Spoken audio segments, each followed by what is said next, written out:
Secretos de la Segunda Guerra Mundial.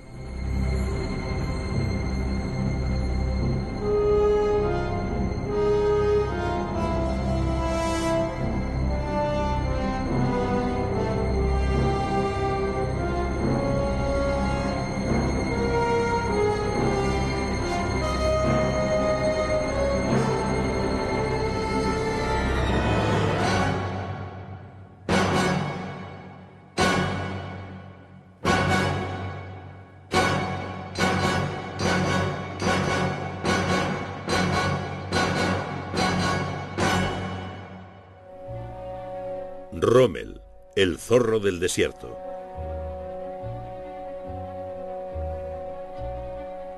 El 14 de octubre de 1944, dos generales se encontraban en esta casa de Herrlingen. Era el hogar de uno de los más destacados militares del país, el mariscal de campo Erwin Rommel, de su mujer Lucy y de su hijo Manfred.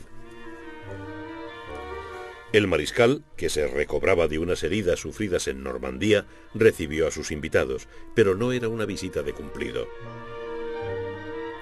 Después de una breve conversación, el mariscal partió con los dos generales para un último y corto trayecto. Al cabo de unos minutos se había suicidado. ¿Qué ocurrió para que uno de los mayores héroes del Reich se convirtiese en uno de sus mayores enemigos, condenado a muerte por el propio Hitler?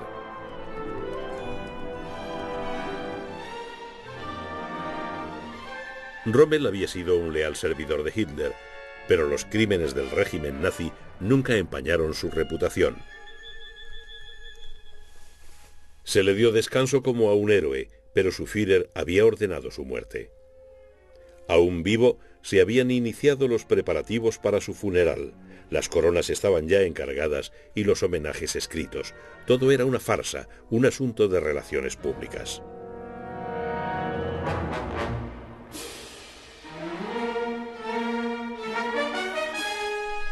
Rommel había estado implicado en el fallido atentado contra Hitler del 20 de julio de 1944. Pero ¿hasta qué punto se había visto Rommel envuelto en la conspiración de julio? ¿Llegó a conocer el plan para asesinar a su comandante en jefe? Desde 1941 la reputación de Rommel destacó por encima de la de cualquier otro general, un logro notable para un comandante que ganó sus victorias en lo que Hitler consideraba un escenario secundario. El propio Hitler había alimentado la reputación de Rommel al escoger a dos hombres, Rommel y el general Edvard Dietl, como sus soldados bajo el sol y la nieve, a fin de satisfacer el capricho del público alemán por los donosos militares.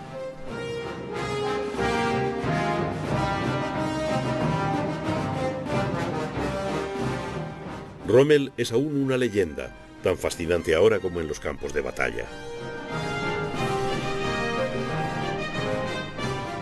Al contrario de Rommel, Dietl fue un fervoroso nazi que había tenido un papel en el fracasado golpe hitleriano de Múnich en 1923.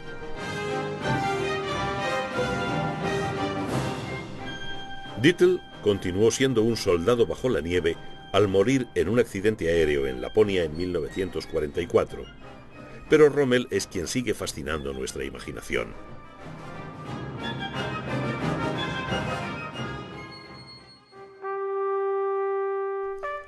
Erwin Rommel nació el 15 de noviembre de 1891 en la ciudad de Heidenheim, en Württemberg. No descendía de un linaje militar. Su padre fue un médico de provincias con cierto éxito.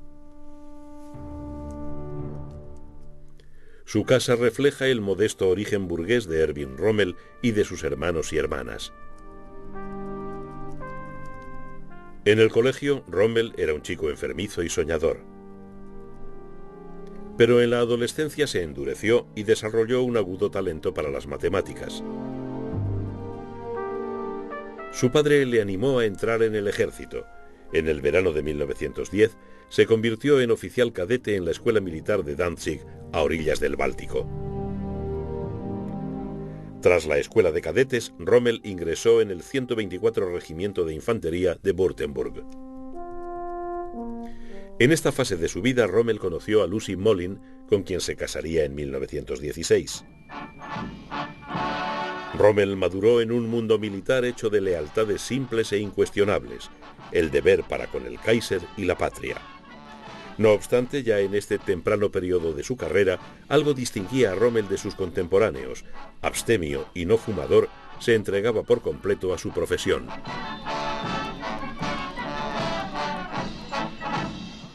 Pronto el ardor de las batallas pondría a prueba la profesionalidad de Rommel y del ejército alemán. En septiembre de 1914, Alemania entró en guerra. Durante más de 2 años, Rommel permaneció en el frente occidental, donde las esperanzas de una rápida victoria dejaron paso a las masacres de la guerra de trincheras. Tenía poca estatura, pero su valor y su personalidad fascinaron a todos los que le conocieron. En otoño de 1917, Rommel se encontraba en Italia al mando de un batallón de tropas de montaña. Para entonces, además de bastantes heridas, podía ya lucir la Cruz de Hierro de primera clase. Como joven oficial del Frente Occidental, Rommel mostró un olfato para las tácticas de infiltración que le valió el mando de un batallón alpino.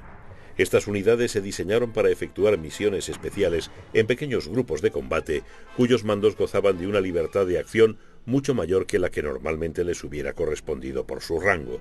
Por esta razón, Rommel se encontró con la oportunidad perfecta para demostrar su valor como comandante. En la batalla de Caporetto, Rommel condujo a sus hombres en profundidad por la retaguardia italiana, capturando 9.000 hombres y 80 cañones. La promesa que representaba en su juventud se había cumplido con creces. Rommel recibió la distinción pour le mérite. Tenía 27 años cuando la guerra terminó con la rendición de Alemania, pronto seguida por el caos político.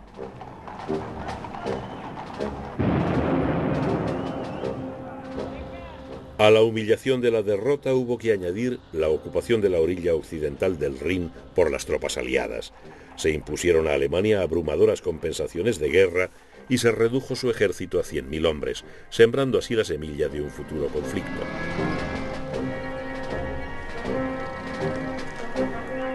Tras la guerra, Rommel permaneció en el ejército alemán.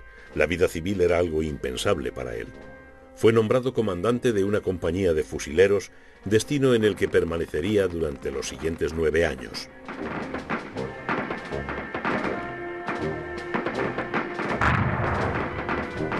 Más tarde, Rommel trabajó como instructor de comandantes en la Escuela Militar de Dresde. Obsesionado por las matanzas de las trincheras, declaró que por encima de todo deseaba enseñar a los comandantes militares del futuro a salvar vidas.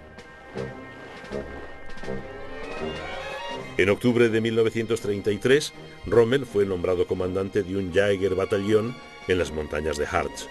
Aquí es donde en 1934 conoció a Adolf Hitler, entonces ya canciller de Alemania.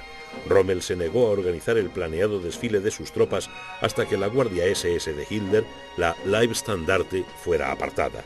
Un notable acto de valor por parte de un oscuro coronel tan enjuto que su casco parecía un cubo de cartón.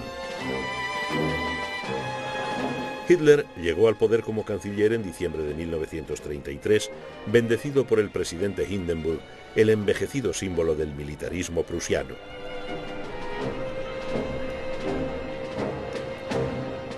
Pronto Alemania empezó a bailar a otro ritmo, y Hitler se puso el capote militar. El entierro de Hindenburg, en el gigantesco monumento levantado para él en Prusia Oriental, escenario de la espléndida victoria sobre los rusos en 1914, constituyó el símbolo de la desaparición del antiguo orden militar alemán. Entonces Hitler vinculó el ejército alemán a su persona mediante un juramento personal de fidelidad. Se convirtió como jefe del Estado y comandante en jefe de las Fuerzas Armadas en dictador de Alemania. Rommel y Lucy habían tenido un hijo, Manfred. Rommel era totalmente apolítico, un simple y llano soldado a disgusto en ropa civil. Rommel reservaba todo su desprecio para las Sturmabteilungen, las SA, ese gigantesco ejército privado cuya ambición era absorber el diminuto ejército profesional alemán en un proceso de revolución permanente. Las SA se convirtieron en una amenaza tan grande para Hitler como para el ejército. En junio de 1934, Hitler eliminó la amenaza y se aseguró la lealtad de los soldados profesionales como Rommel, ordenando el asesinato de los líderes de las SA. Estas siguieron desfilando con sus antorchas, pero sin dientes.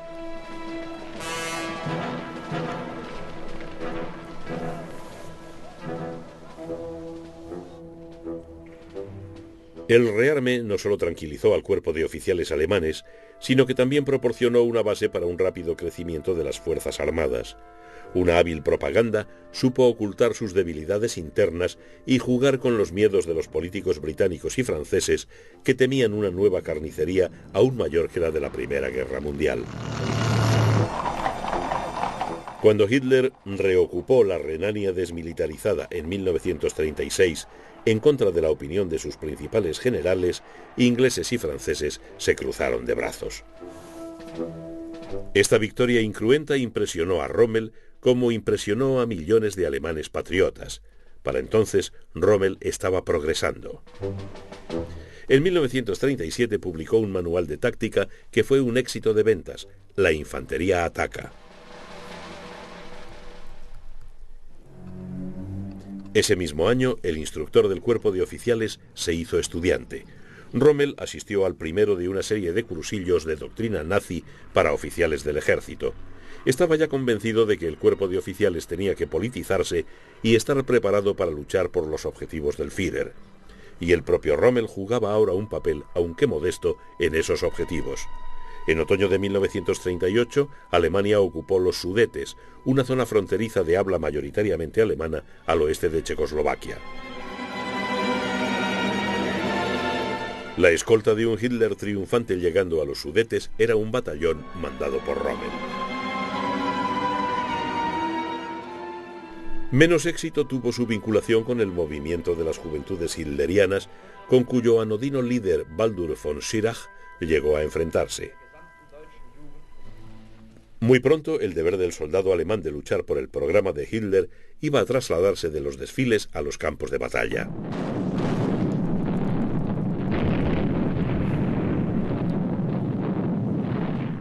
El 1 de septiembre de 1939, Hitler invadió Polonia.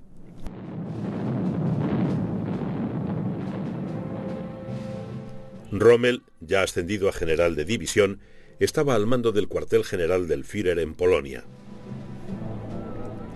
El hecho de compartir con Hitler las madrugadas en campaña o de viajar con él en su tren especial, curiosamente bautizado América, hizo que Rommel exclamara: «Por fin los soldados vuelven a ser algo». Pero Rommel, aquel simple soldado, no podía ver el terrible destino que se cernía sobre la sometida nación polaca. En Polonia, las fuerzas armadas y aéreas alemanas habían demostrado, aunque de forma limitada, la nueva teoría de la Blitzkrieg, o guerra relámpago. 6 meses después, durante la batalla de Francia, esta combinación de medios acorazados y poder aéreo iba a arrollar al ejército francés y al cuerpo expedicionario británico. Ahora Rommel estaba al mando de la 7ª División Panzer. En su madurez, tras toda una vida de servicio en la infantería, demostró ser un maestro de la guerra con medios acorazados. Así lo descubrieron los franceses a su pesar.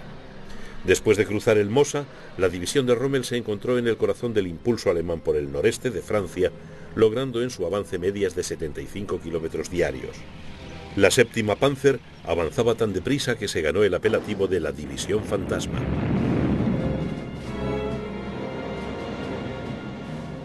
Pero los estragos que dejaba en su estela eran bien reales.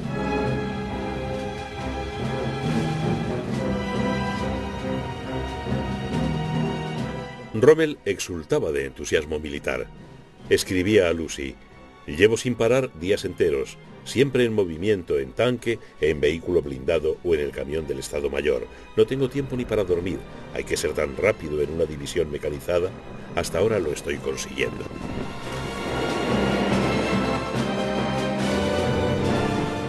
A finales de mayo, la 7ª Panzer había copado a la mitad del primer ejército francés y en 48 horas Rommel informaba a Hitler de su éxito en su cuartel general de las Ardenas. El vínculo entre Hitler y Rommel se reforzó cuando el Führer le saludó diciéndole: «Estábamos todos muy preocupados por usted». De vuelta al combate, la división fantasma cruzó el Somme, lugar de la terrible carnicería del verano de 1916, y bajo un sol de justicia giró hacia el norte, hacia las costas del Canal de la Mancha. Rommel, que disfrutaba de la publicidad que suscitaba, se aseguró de estar presente cuando sus primeros tanques llegaron al mar e incluso se mojó un poco las botas ante las cámaras. En Saint-Valery, Rommel capturó a una docena de generales franceses y británicos, incluyendo al inconsolable general Fortune de la 51 División Escocesa Highland. Para entonces, Rommel y la séptima Panzer habían capturado ya casi 100.000 prisioneros, pero el éxito mismo y la expectación que provocaba creaban resentimiento entre muchos de sus compañeros del ejército.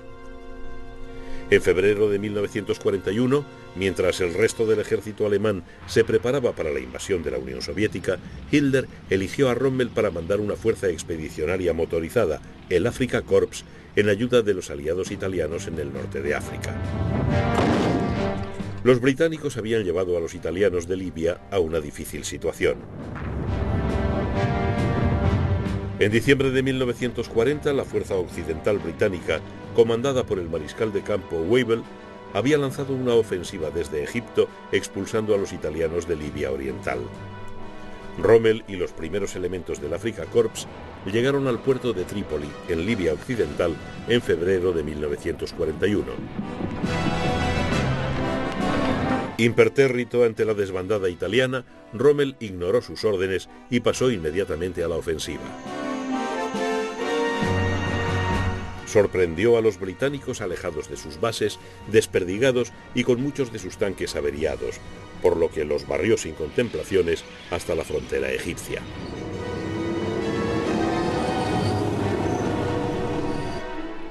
El desierto proporcionó a Rommel la oportunidad de explotar su olfato para las tácticas basadas en la astucia y el farol.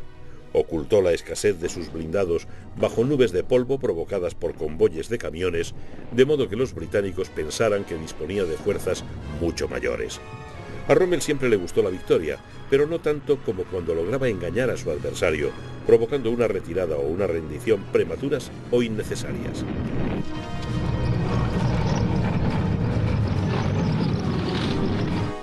En los siguientes 18 meses, Rommel conservó la iniciativa y se mantuvo siempre en lo más espeso del combate, convirtiéndose en una pesadilla para su Estado Mayor, que a menudo perdía contacto con él, pero en una fuente de inspiración cuando llegaba a punto para dirigir un ataque. Lo del desierto era un asunto de ida y vuelta, que se reducía a saltar entre puntos de suministro por la costa mediterránea, con ocasionales rodeos por el desierto. La primera ofensiva de Rommel condujo al Afrika Korps más allá de la frontera occidental egipcia, llegando a asediar el puerto de Tobruk, defendido por tropas australianas. En noviembre de 1941, el nuevo comandante británico, general Auchinleck, lanzó una contraofensiva que empujó a Rommel hacia el oeste, pero sin lograr acabar con las columnas del Afrika Korps en retirada. Rommel destacó por su dominio de los frenazos y acelerones en la guerra del desierto. Su utilización de los blindados era sumamente original, llegando a usarlos como cebo para atraer a los blindados británicos y destruirlos con su artillería anticarro. La guerra en el desierto occidental fue una guerra de soldados, en la que ambas partes se respetaron y respetaron a los prisioneros. No se produjeron las barbaridades que hicieron especialmente horrible la guerra en el frente oriental.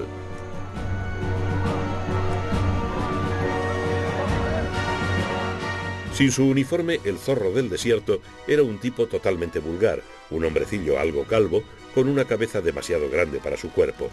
Pero en medio de la acción, o cuando volaba hacia el frente en su Füssler Storch, era una figura electrizante.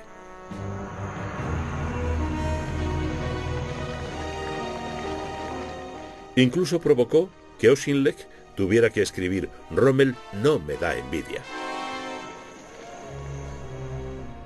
En enero de 1942, Rommel reinició la ofensiva. Empujó al octavo ejército británico hacia el este tras una difícil batalla en Gazala, que obligó a Auchinleck a retirarse a la posición de El Alamein, más allá de la frontera egipcia. Esta vez Auchinleck no pudo salvar Tobruk, pero en julio logró frenar decisivamente al Afrika Korps, demasiado desplegado en la primera batalla de El Alamein.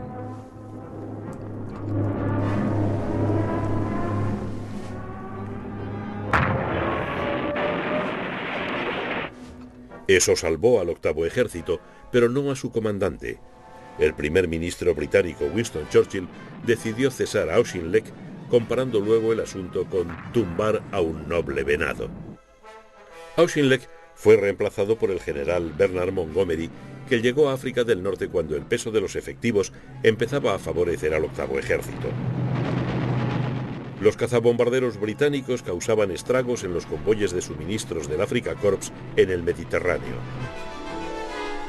Rommel era ahora mariscal de campo, pero un bastón de mariscal no reemplaza al petróleo y los tanques que le habían sido negados al Afrika Korps. El cansancio y la enfermedad estaban agotando las fuerzas de su comandante. En cambio, Montgomery resistió las presiones de Churchill para lanzar una ofensiva hasta lograr una destacada superioridad en hombres y material. También él, como Rommel, estaba obsesionado por las irracionales pérdidas que había contemplado durante la Primera Guerra Mundial.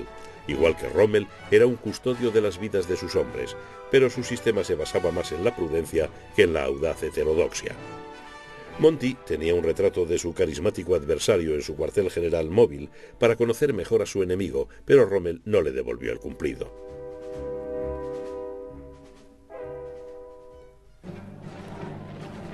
Rommel, debilitado, se encontraba en Alemania de baja por enfermedad cuando en la noche del 23 de octubre de 1943 Montgomery inició la segunda batalla de El Alamein con un bombardeo masivo de artillería.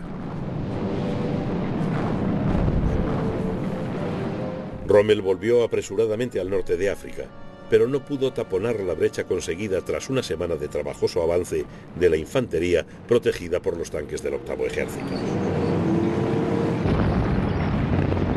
Al anochecer del 3 de noviembre, a Rommel le quedaban 30 tanques operativos. El día 4 no tuvo más remedio que ordenar una retirada general. Montgomery había logrado la victoria que le prometió a Churchill. Pero Rommel, enfermo y agotado, no podía prometer más que una retirada combatiendo. Tras una angustiosa espera, Hitler aceptó la petición de retirada de Rommel. La siguiente tarea de Rommel era preservar una fuerza de 70.000 hombres combatiendo en retirada a lo largo de 3.000 kilómetros bajo constantes ataques aéreos. Los criptógrafos británicos de Bletchley Park supervisaron cada detalle de la retirada de las tropas de Rommel, hostigadas pero no destruidas por el octavo ejército. No obstante, el mal tiempo y la prudencia innata de Montgomery salvaron lo que quedaba del Afrika Korps. Mientras tanto, el 7 de noviembre, tropas británicas y norteamericanas desembarcaban en Marruecos y Argelia, colonias francesas dependientes de Vichy. La operación Antorcha amenazaba con atrapar al Afrika Korps en retirada entre dos ejércitos aliados. Las fuerzas de desembarco de la operación Antorcha poseían hombres y máquinas, pero no el temple de combate del Afrika Korps. Cuando se encontraron cara a cara con los veteranos de Rommel en retirada, las tropas novatas del segundo cuerpo norteamericano recibieron una brutal paliza en el paso de Kasserine. Pero Rommel estaba ya al borde del derrumbe físico, como un corredor de maratón que se tambalea hacia la meta. La victoria de Kasserine le dejó la posibilidad de volverse hacia el sur y ajustar cuentas con el octavo ejército, pero el 6 de marzo fue rechazado en Medellín.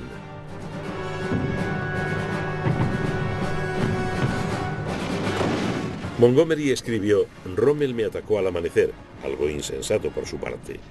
«Dispongo de 500 cañones anticarro de 6 libras, 400 tanques, una buena infantería a cubierto en puntos fortificados, así como de abundante artillería. Ese hombre se ha vuelto loco». En menos de un mes, Rommel había abandonado el norte de África para siempre. Lejos de allí, en su cuartel general de Prusia Oriental, Hitler rechazó la posibilidad de una retirada a Sicilia. El Führer había perdido un ejército en Stalingrado, a orillas del Volga, y ahora iba a perder otro a orillas del Mediterráneo. Cuando Rommel recuperó la salud, se encontró listo de nuevo para el servicio activo.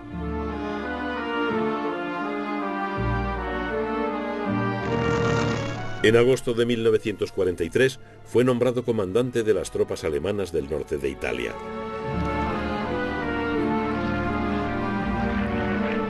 Los horizontes estratégicos alemanes se iban reduciendo. En 1942, Rommel había estudiado con Hitler en su cuartel general de Prusia Oriental el Plan Orient, para apoderarse de los ricos campos petrolíferos de Oriente Medio. Ahora, el perímetro europeo del Tercer Reich estaba amenazado. Las magníficas ensoñaciones geopolíticas de Hitler se habían evaporado, reemplazadas por el sombrío concepto de la fortaleza europea.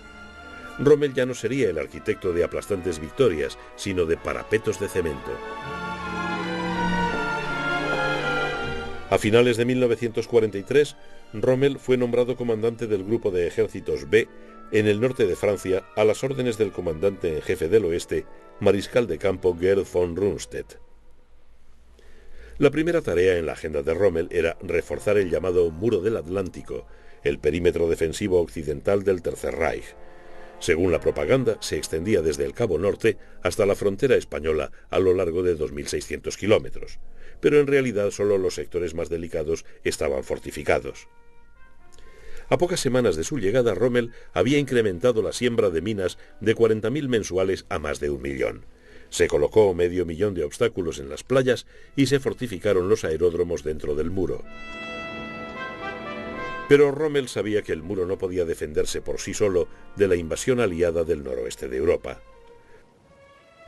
Preocupado por la casi total superioridad aérea de que disfrutaban los aliados en ese momento, Rommel, que había sido el maestro de la guerra con blindados motorizados, estaba convencido de que tendría que llevar su artillería y sus blindados hasta las playas cuando los aliados desembarcasen.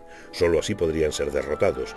En una reunión en Holanda declaró a los oficiales del 88 Cuerpo: todas sus fuerzas deben emplearse en la defensa de la propia línea de costa.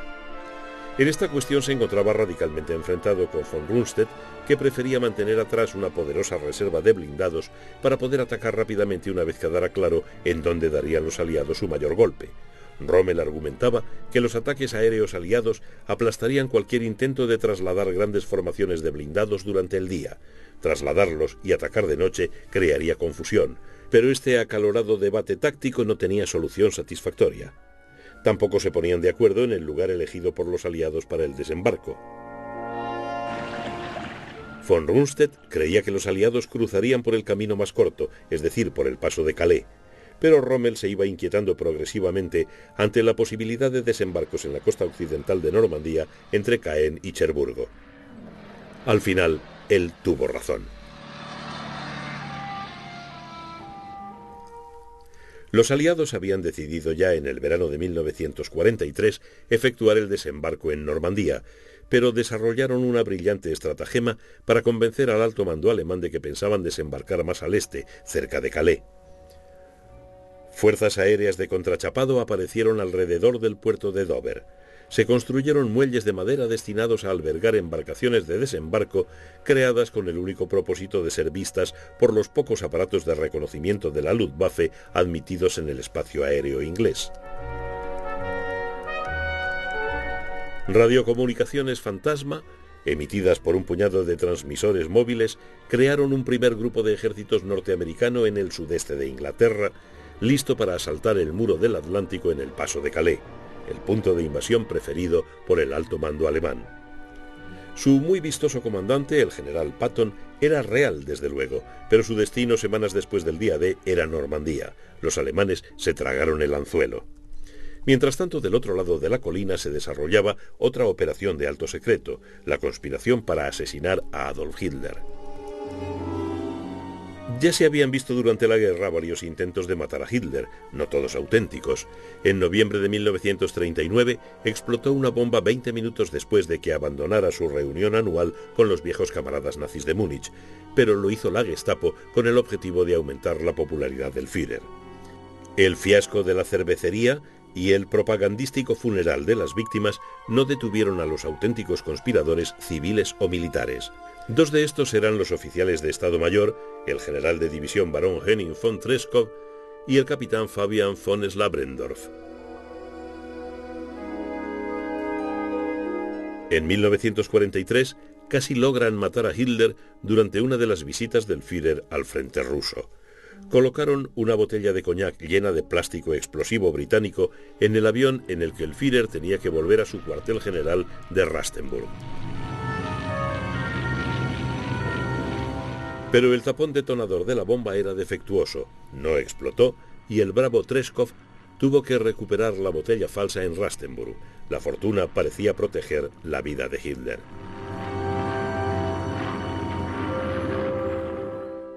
El círculo de los conspiradores en el alto mando alemán se amplió.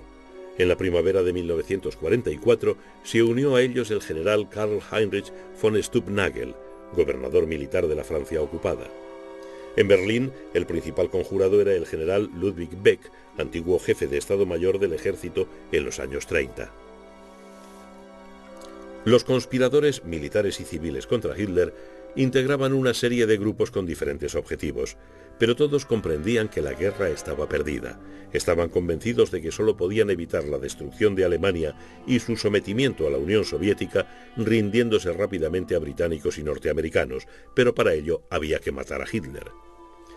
Rommel se mantuvo fiel a Hitler, que era más accesible para él que para muchos, pero también era realista. A medida que se aproximaba la invasión aliada, Rommel se encontraba desgarrado entre su patriotismo y su deber de militar profesional. Sabía que Alemania sería aplastada entre la Unión Soviética y los Estados Unidos. Al principio, los sentimientos de Rommel sobre Hitler habían sido sinceros. Rommel, el simple militar, estaba agradecido a su Führer por rescatar y restablecer los destinos de Alemania. Como dijo con orgullo en 1939, los soldados vuelven a valer para algo.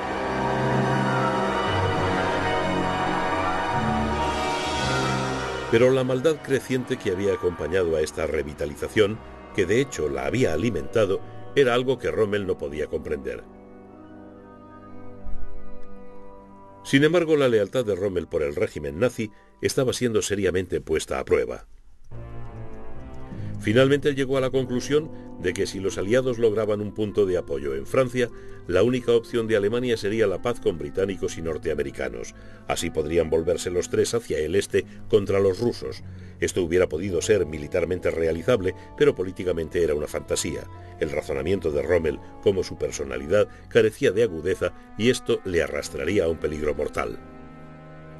Rommel ignoraba los planes de matar a Hitler, pero su nuevo jefe de Estado Mayor era un oficial superior perfectamente al tanto de todo, el teniente general Hans Speidel. Speidel, un lacónico paisano suyo de Württemberg, estaba metido hasta el cuello en la conjura para matar a Hitler. Ahora trabajaba con Rommel en el cuartel general de este en el castillo de la Roche-Guyon, cerca del Sena. Los defensores del muro del Atlántico se preparaban para la invasión aliada, pero ninguno de ellos, desde el modesto soldado raso al eminente comandante del grupo de ejércitos B, sabía por dónde vendría. El plan de diversión aliado había funcionado.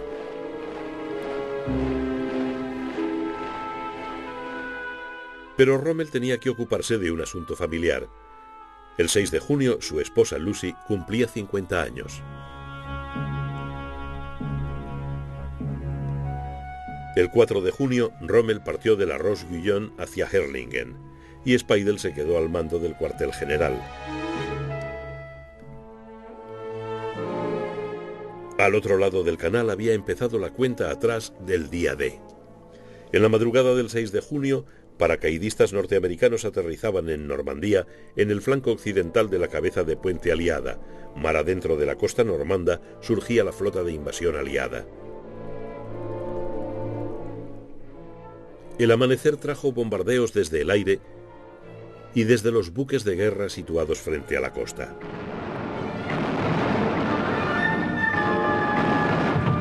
La invasión del noroeste de Europa había empezado en el sector previsto por Rommel. Al final de la jornada, 60.000 norteamericanos y 75.000 británicos y canadienses habían desembarcado. Los Panzers, con los que Rommel había pensado detener la invasión en las playas, se mantuvieron atrás. El cuartel general de Rommel en la Roche-Guyon parecía contagiado por una extraña tranquilidad. A pesar de que la invasión se confirmaba, Speidel permanecía inactivo, incluso se volvió a la cama. No llamó a Rommel a Herrlingen hasta las 10 de la mañana del 6 de junio. Había 3 divisiones Panzer a tiro de las playas de desembarco. Speidel rehusó enviarlas. ¿Seguía mirando hacia el paso de Calais, convencido de que aún faltaba el ataque principal? ¿O esa indolente reacción a la crisis fue un intento deliberado por facilitar la victoria de los aliados? A las 10 de la noche del día D, un Rommel sombrío llegó a Normandía. Como se había temido, la supremacía aérea aliada comprometía seriamente cualquier traslado de hombres y blindados durante el día.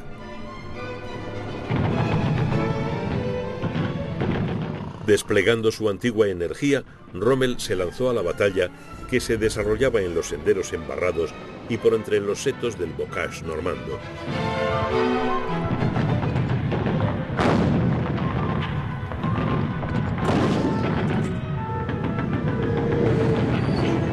Fue entonces cuando Speidel reveló a algunos miembros de su Estado Mayor que había estado conspirando contra Hitler. La conspiración empezaba a filtrarse al exterior. Mientras los blindados alemanes se agrupaban y reagrupaban, incapaces de golpear a los aliados que avanzaban tierra adentro, Speidel organizó una reunión entre Rommel y uno de sus compañeros de conjura, el teniente coronel César von Hoffacker, ayudante de von Stubnagel en París. Los bombarderos aliados y los esfuerzos de la resistencia francesa estaban desorganizando la estructura alemana en Normandía.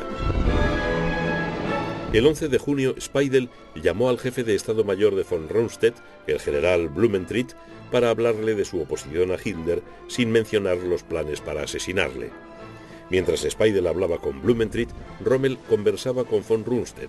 Resultó de ello que el comandante en jefe del oeste transmitió un sombrío mensaje al Führer, informándole de que si no se podía estabilizar el frente en Normandía, Rundstedt se vería obligado a tomar decisiones fundamentales.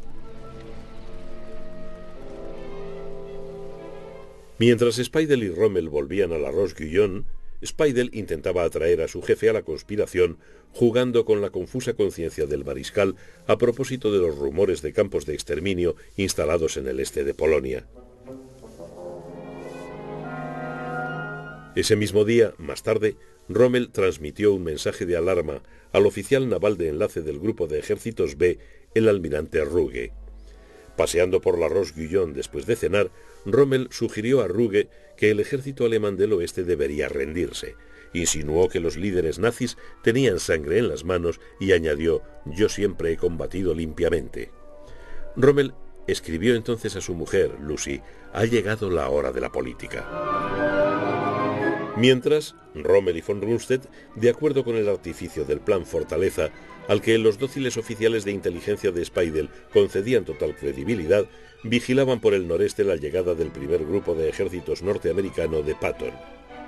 También parece que por su propia iniciativa, Speidel había mantenido lejos de Normandía a una división Panzer vital, la 116, previendo que la necesitaría para enfrentarse a la guarnición SS de París una vez muerto Hitler. El 15 de junio, Rommel se encontraba tan deprimido por la situación general en Normandía que empezó a compararla con la de los días oscuros de noviembre de 1942, cuando tuvo que retirarse de El Alamein. Solicitó la presencia en Normandía de un representante del alto mando que comprobara en persona las posibilidades de combate de sus tropas. Pero le esperaba una sorpresa. En la mañana del 17 de junio, Hitler llegó a Francia para reunirse con sus generales. El Führer había comprendido que Rommel se encontraba en el mismo estado de ánimo que antes de la retirada de El Alamein, pero la retirada de Normandía conducía directamente a Berlín. Rommel, von Rundstedt y sus respectivos estados mayores fueron a reunirse con Hitler en su cuartel general cerca de Soissons. En este complejo fortificado, a 450 kilómetros de los combates de Normandía, Rommel y von Rundstedt se enfrentaron al Führer. Aparentemente, Rommel recuperó buena parte de su antigua seguridad en presencia de Hitler. Este había desplegado su carisma por última vez. Comunicó a Rommel que miles de cohetes V-1 caían en ese momento sobre la indefensa Londres, exageración que a todas luces dio un nuevo impulso al mariscal de campo. Pero este no duraría mucho. El 26 de junio, los norteamericanos rompieron el frente por Saint-Lô e iniciaron el cierre de la península de Cotentin. En el este, Montgomery empujaba hacia Caen.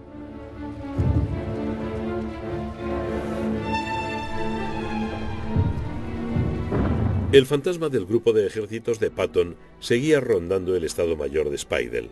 El 27 de junio, este avisó de la presencia de enormes contingentes en el sur de Inglaterra, listos para la invasión por el paso de Calais. En realidad, solo quedaban al otro lado del canal 12 divisiones, todas ellas destinadas a Normandía. A finales de mes, Rommel y los demás comandantes en jefe del oeste se reunieron con Hitler en Berghof, su refugio en las montañas de Baviera. Rommel le había dicho a von Rundstedt: hay que terminar la guerra ahora mismo. Pienso dejárselo bien claro a Hitler en cuanto le vea. En Berghof, Rommel intentó valientemente enfrentar a Hitler con lo que él sabía que era la verdad. Dijo a Hitler que no podía abandonar la reunión sin hablar sobre Alemania. Hitler le ordenó que saliera de inmediato. La reunión continuó sin él. Ya no volvería a ver a Adolf Hitler.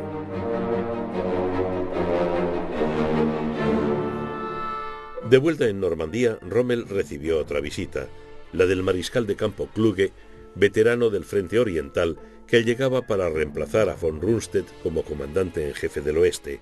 Kluge estaba al corriente de la conspiración, pero se había mantenido al margen. Kluge y Rommel no llegaron a entenderse. Para entonces, tanto Stumpnagel en París como Speidel en el cuartel general estaban perdiendo la esperanza de ganarse a Rommel.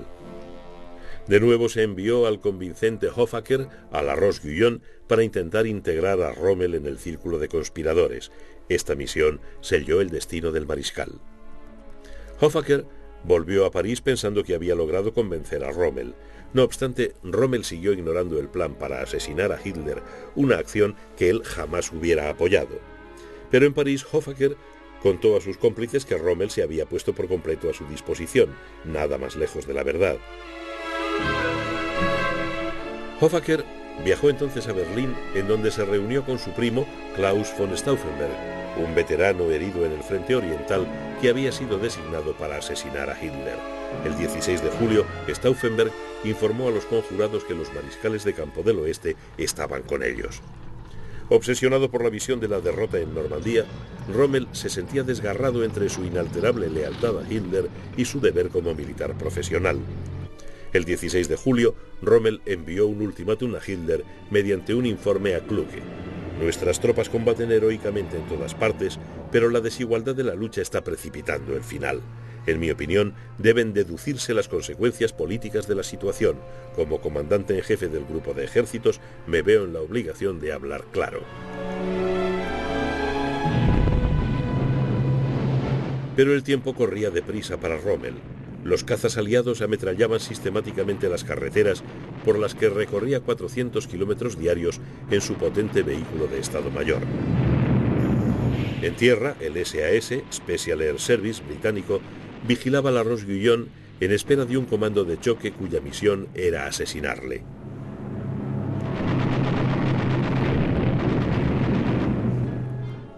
Uno de los oficiales superiores en los que Rommel confiaba era Sepp Dietrich, comandante del primer cuerpo Panzer SS. También era uno de los más antiguos seguidores de Hitler. El 17 de julio, Rommel le preguntó si seguiría obedeciendo sus órdenes, aunque éstas entraran en contradicción con las de Hitler. Dietrich contestó que sí. Mientras tanto, la sangrienta batalla por Caen llegaba a su punto culminante. El antiguo adversario de Rommel en el desierto occidental, Montgomery, había concluido los planes de la operación Goodwood, una ofensiva de blindados que debía arrollar a los obstinados defensores de Caen que habían sobrevivido a los bombardeos y persistir en el ataque durante 3 semanas, pero Rommel ya no participaría en esta batalla. Tras la reunión con Sepp Dietrich, Rommel volvió a la Roche-Guyon. A las 6 de la tarde, su coche oficial fue atacado por 2 Spitfire. El conductor murió y Rommel sufrió graves heridas en la cabeza. Uno de los pilotos lo tomó como blanco por la cámara de su ametralladora. La suerte de Rommel se había terminado. El poder aéreo aliado, que tanto temía, había logrado eliminar una pieza vital del tablero de Normandía. Rommel volvió en sí el 18 de julio en el hospital de la Luftwaffe en Bernay. La lucha por Caen fue su última batalla. 2 días después, von Stauffenberg dejaba un maletín con una bomba bajo la mesa en torno a la cual Hitler mantenía su reunión diaria en el cuartel general de Prusia Oriental. La explosión reventó el barracón y mató a 3 oficiales, pero no a Hitler. Al día siguiente, el Führer recibía al dictador italiano Mussolini en Rastenburg.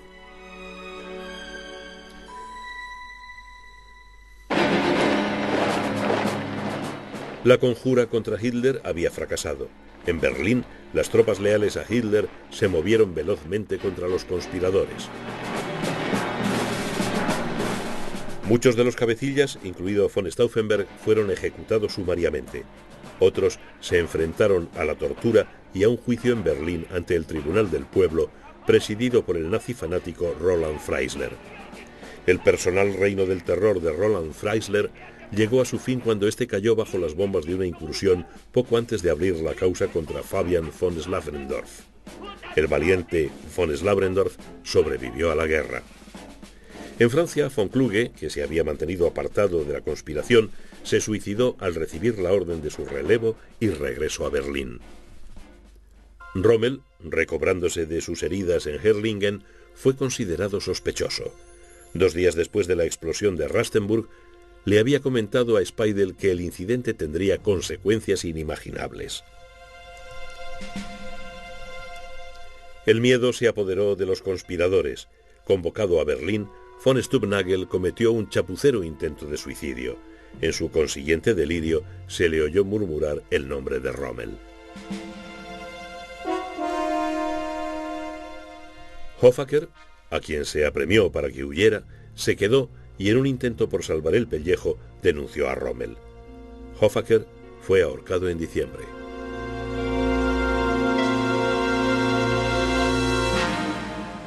Los informes de la Gestapo sobre los intentos de suicidio y consiguientes interrogatorios fueron transmitidos a Hitler. El 12 de agosto, Heinrich Himmler, jefe de las SS, vino a ver a Hitler. En su maletín llevaba un cuaderno en el que podía leerse Punto 6, Oeste, Kluge y Rommel. La sombra se cernía sobre el zorro del desierto. Y sobre el general Speidel, que tras ser interrogado por la Gestapo, compareció a principios de octubre ante un tribunal de honor militar. Inevitablemente el juicio a Speidel se convirtió en el juicio a su jefe, Erwin Rommel. Speidel, el gran superviviente, logró zafarse. Rommel, sin amigos en el tribunal de Hitler, estaba condenado. Rommel se encontraba convaleciente en Herrlingen desde el 7 de agosto y sabía que la Gestapo le vigilaba constantemente. El 7 de octubre, Rommel fue convocado a Berlín por el general Keitel, jefe de Estado Mayor de Hitler. Rehusó presentarse, alegando mala salud. Ya se estaban haciendo planes para el funeral de Rommel. El 13 de octubre, el general Wilhelm Burgdorf, primer adjunto de Hitler, viajó a Herrlingen desde Berlín.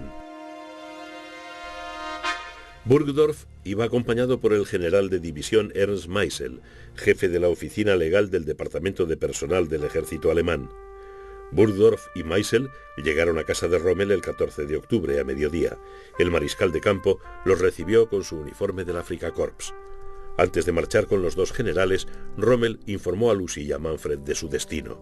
Le habían concedido la elección entre un juicio y el suicidio. Había elegido el suicidio. La muerte le esperaba 200 metros más allá, en la carretera, en el asiento de atrás de la limusina de Burgdorf, por cápsula de cianuro. Hitler hizo que muchos de los conspiradores fueran ahorcados con cuerdas de piano y luego se deleitaba con las películas de sus agonías. Rommel, que nunca había pensado en la muerte de Hitler, siguió siendo un héroe para el pueblo alemán y se le hizo un funeral a la altura de su prestigio. Manfred, que era bombero auxiliar, y su madre le acompañaron hasta el final. Antes de partir con Burgdorf y Meisel, Rommel le había dicho a Lucy que no tenía miedo de un juicio y que era inocente de toda implicación en la conjura para asesinar a Hitler.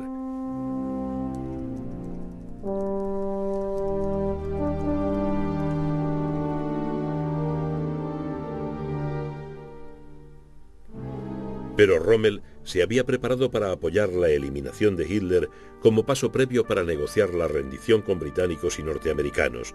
Había comentado abiertamente estos proyectos con una serie de personas, por lo que, como él mismo sabía muy bien, se trataba de un acto de traición. Tenía pues que pagar el precio.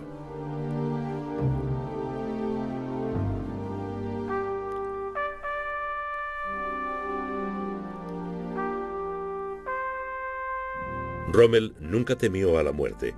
Sus alas le habían rozado demasiadas veces. Fue un patriota y, sobre todo, un brillante general.